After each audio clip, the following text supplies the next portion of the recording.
Alright fam, so it's been a minute since I talked to you about superannuation and making it cool for you young'uns, right? But today we're going to go there again because we still have people that think it's fucking this, that and the other, which is not.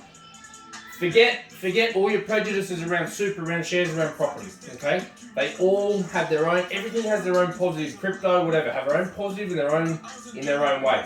What I want to show you today is the purpose behind investment and why you need to consider that, because I'm going to show you how much more beneficial it is when you think about it that way, okay? So we're going to talk about two things today. We're going to talk about superannuation as a worst case retirement strategy, and then also how to work it into your best case retirement strategy to make it cost you a lot less money so you can live the life you want to live in the time. So this is what we talk about when we say helping our clients achieve their dream of tomorrow while living today to the fullest. And I'll show you why. So let's assume you're a 30-year-old, you want to retire at 50, and you're going to die at 100, okay? I know life expectancy is like 85, something like that, but we're living longer, medical events getting better, it's better to have more money than not. So they're the numbers we're going to work on. We're going to say you want 100k per annum to live on as your dream income, yeah? So no mortgage, just bills and living. That should give you 60k a year on bills, 20k a year, or 25k a year, or 20k a year to travel, and 20k a year to blow on whatever you want, right? If you want more than that, we can work on that, but let's just start here for now. It's a pretty dream retirement for most people. Now, if we don't utilise superannuation, that means we need to invest outside of a tax-effective strategy, right? Which means we're going to have to consider the fact that we are going to need to pay tax on the money we earn still, yeah? Whereas when we use superannuation, we can transition to what we call an account-based pension, which means we can generate tax-free income up to a certain amount. So if we don't use that, then we have to consider tax. So, in the first scenario here, I'm going to utilise the most common scenario, which is people trying to generate wealth through property. Now, property is a brilliant growth asset because we can get a loan in today's value, pay it off, and the asset grows to a future value. However, it is a terrible retirement asset because unless you have a lot of property, you've got tenancy risk, you've still got to pay all your costs, renovations, rates, insurances, etc. And you've got to pay tax on the money, right? So the yield is very low. But as a growth asset, it's great. So a lot of our strategies will build a portfolio with property, and then we'll look at trying to transition that into a more liquid strategy for retirement. So you've got to use things for their purpose. So I'll show you why. So we start with zero. Now, let's say that we want to use property for our retirement by age 50. We've got 20 years to build this retirement fund. Now, to generate 100k in our pocket, we're going to need roughly about 130 to 150k before tax, depending. We can get that lower, it might be more depending on your family dynamics, trust, and that kind of stuff. But let's just use the number 130k. You're going to have to earn 130k, pay 30k tax, and you're left with 100k, right? Now, what that's not considering is with property, you're still going to have to pay insurance as tax. You're probably going to have about 10 to 20,000 a year over the term of that property in maintenance costs. But we won't factor that in for now, because I don't want to blow the numbers out too much. So, property. So to generate 130k, you're going to need about $4 to $5 million worth of debt-free property to yield that amount after cost for you to then be able to have 100k in your pocket. It's all well and good to say your property's growing by this, but the number that matters in retirement is how much money is in your wallet. Yeah, that's what you can use. You're not there to look good on paper anymore. It's retirement. We need the money. I've had so many clients that come to me asset rich on paper. They've got 12, 15, 20 million dollars. They're nothing in the bank account. Right? Don't be one of those people. This is not the time to try and look good. This is the time to be good. Right? So you need about $4 to $5 million of debt-free property. Now, at 8% growth rate, which is a good consistent growth rate, that property is going to need to be valued today at about $2 million. Now, assuming that you can get a $2 million loan, which you probably can't, you're going to need to repay, those repayments are going to be about 110k a year over the 20-year period to make it debt-free. So that 2k property portfolio you buy is going to grow into the $4 to $5 million property portfolio you can use for your retirement, which means you're going to need to have repayments of 110k per annum. Now the good news is that $4 to $5 million worth of property is only going to cost you $2 million, but you're still going to make the repayments.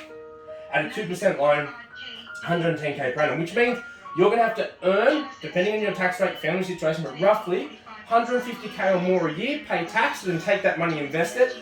You will get some tax benefits there, but generally that'll be about the numbers. So you have to earn about 150k worth of money that you can then invest, pay down the debt to generate that as, and this doesn't include your own home. You're still paying mortgages and stuff on top of that. This is simply the investable amount of money. So 150k, 110k per year that'll cost you. Now, if we could do the same strategy with the shares, because shares are more liquid, they're a better retirement asset.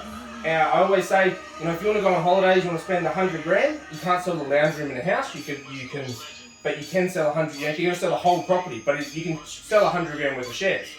So that's why they're a better retirement asset, because you can generate a better income. They're more flexible. You can do more things with them. So you're going to need a bit less because of that. You're only going to need about $3 million worth of shares. But to generate $3 million worth of shares between now and 50 in 20 years, it's still going to cost you about 85k a year in investable money, which means you need to earn about 100 to 120k to pay tax on that money to that investor. So it's still a lot of money. It's still not ideal. Now, if we go into using, and this is what I do for my clients, and we go into using the smart way of thinking and think about purpose behind investments, not getting all jacked up on this is the best investment, what we can do is go, well, we only need an outside of superannuation monies to fund us from 50 to 60. Because from 60, our superannuation will kick in.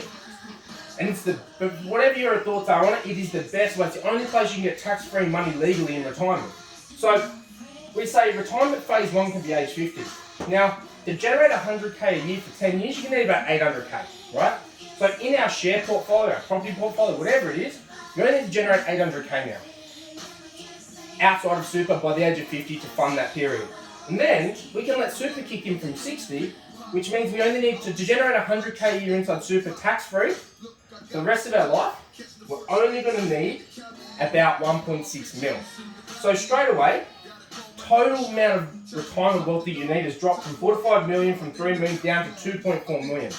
Right, that's a 2.6/$600,000 saving on your total portfolio. But that's not the kicker. The kicker is to generate 800k, right? To generate 800k in that portfolio, you're only going to need about 25k, right? 25k a year for 20 years in a good portfolio at an 6 to 8% return will generate you about 800k that you can use. Factoring in tax, maybe 30 to 35k, right? I've actually factored in tax into that number. It's a little less just to try and make the numbers fairer. So 25k, 800k. And then to do the same thing for super, to generate $1.6 million, assuming you have no money in your super fund, which most of you should have a start already, 15k per annum. You want to juice up to 25k per annum, 15k per annum over 20 years at a good interest rate, no tax, a 15% tax rate, will get you up to that $1.6 million, giving you a total need of 40k. So even if you add tax onto that, it's maybe 60k. 60k, you need to earn 60k to invest. That's a substantial saving across your day-to-day expenses to generate the exact same outcome across the rest. That gives you 45k here that you can do whatever you want with. That gives you 70k here that you can do whatever you want with. That's another mortgage. That's holidays per year. So what I'm getting at here, guys, is it's not about what you think is the juice, right? This is what my mate said. This is what's better. These are all fucking idiots if you do that. It's about the purpose of investments and how you can utilize that to your advantage to make sure you have the right outcome for tomorrow, but have enough left over to do more in the present. And that's how you do it.